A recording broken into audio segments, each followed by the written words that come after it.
Box office దగ్గర ఎప్పటి నుండో కంబ్యాక్ కోసం ఎదురు చూస్తున్న కోలీవుడ్ స్టార్ హీరో సూర్య నటించిన లేటెస్ట్ మూవీ కరూప్ తెలుగులో వీరభద్రుడుగా రిలీజ్ అవ్వగా ఎప్పటి నుండో ఎదురు చూస్తున్న కంబ్యాక్ ను ఈ సినిమాతో సొంతం చేసుకున్నాడు సూర్య. మరీ పాజిటివ్ రెస్పాన్స్ నేమి సొంతం చేసుకోకున్నా కూడా బాక్సాఫీస్ దగ్గర పోటీలో పెద్దగా సినిమాలేవీ లేకపోవడం, అలాగే ఈ సినిమాలో మాస్ కంటెంట్ బాగానే వర్కౌట్ అవ్వడంతో ఆడియన్స్ ను ఒకప్పటి సూర్యను తిరిగి గుర్తు చేస్తూ థియేటర్స్ కి భారీగానే రప్పించి వింటేజ్ సూర్యను చూసిన ఫీలింగ్ కలిగించాడు. దాంతో బాక్సాఫీస్ దగ్గర అంచనాలను మించే సక్సెస్ ను సొంతం చేసుకున్న ఈ సినిమా తెలుగు రాష్ట్రాలలో వాల్యూ బిజినెస్ మీద ఎక్స్ట్రాడినరీ ప్రాఫిట్స్ ను దక్కించుకుంది.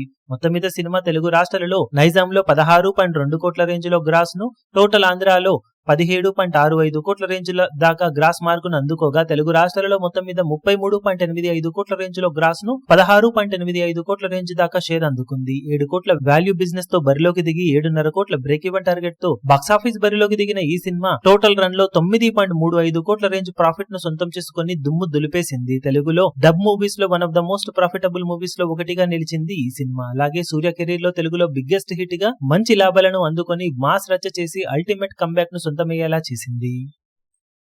ఈ వీడియో మీకు నచ్చినట్లయితే లైక్ చేయండి, షేర్ చేయండి, ఛానల్ ను సబ్స్క్రైబ్ చేయడం మాత్రం మరవకండి. ఏ చిన్న అప్డేట్ ను మిస్ అవ్వకూడదు అనుకుంటే బెల్ ఐకాన్ ను ప్రెస్ చేయండి.